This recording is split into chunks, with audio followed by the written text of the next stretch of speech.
অন্তর্বর্তীকালীন সরকারের নিকট ছাত্র জনতার প্রথম দাবি ছিল এই ডক্টর মোহাম্মদ ইউনূসকে ক্ষমতায় আসীন করার জন্য ছাত্রদের ভূমিকা ছিল মোক্ষম।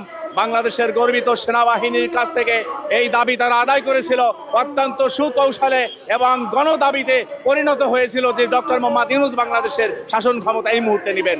ইনশাল্লাহ তিনি ক্ষমতা গ্রহণ করেছেন, দেশে বিদেশে সম্মান অর্জন করেছেন, এদেশের মানুষের আস্থা অর্জন করেছেন, কিন্তু কোন অজ্ঞাত কারণে কিসের বদৌলতে তিনি এখনো আওয়ামী লীগকে নিষিদ্ধ করতে পারেন নাই, যেটি ছিল ছাত্র জনতার প্রথম দাবি। কারণ এই ছাত্র জনতার বুকে গুলি চালিয়ে এই আওয়ামী লীগ ক্ষমতায় থাকতে চেয়েছিল, কিন্তু সেটা পারে নাই।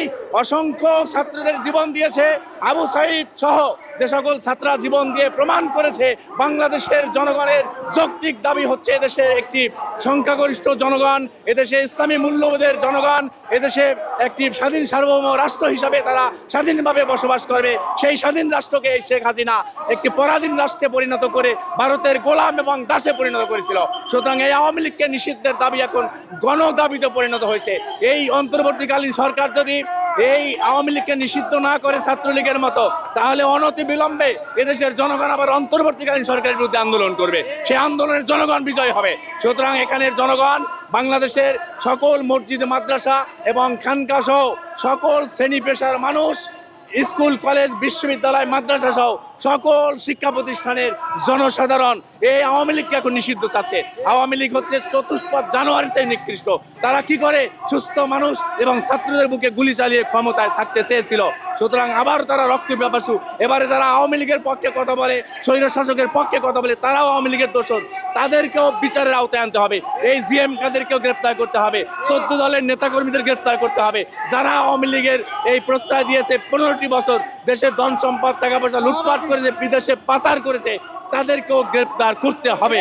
যদি না করা হয়, এই ছাত্র জনতা আজকের এই মুক্তাঙ্গনে যে বিক্ষোভ সমাবেশের আয়োজন করেছে, এটি জাতীয় মহাসমাবেশে পরিণত হবে এবং এদেশের জাতীয় নাগরিক পার্টির ছেলেরা অবশ্য দেশপ্রেমিক এবং ভারতের আগ্রাসন বিরোধী মনোভাব তৈরি করে তারা একটি ছাত্র সংগঠনের মাধ্যমে একটি জাতীয় রাজনীতিতে পরিণত হয়েছে। আমরা তাদের উত্তরোত্তর সাফল্য কামনা করছি বলেই আজকে নাগরিক মঞ্চের পক্ষ থেকে এই অনুষ্ঠানে সংহতি প্রকাশ করার জন্য এসেছিলাম।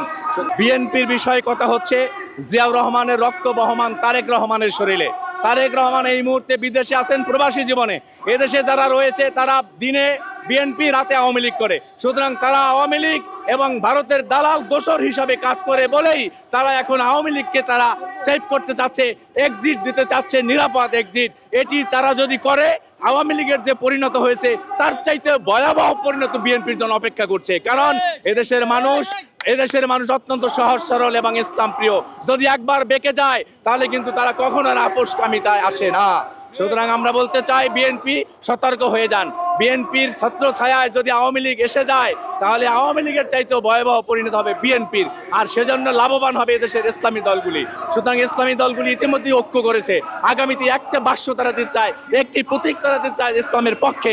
সুতরাং ইসলামের পক্ষে দেশের জনগণ আছে, কারণ এদেশের জনগণ ফজরের আজান শুনে ঘুম ভাঙে এবং ইশার জামাত আদায় করে আজান শুনে তারা ঘুমিয়ে যায়। এদেশের মানুষের হৃদয়ের সাথে, রক্তের সাথে ইসলাম মিশে আছে।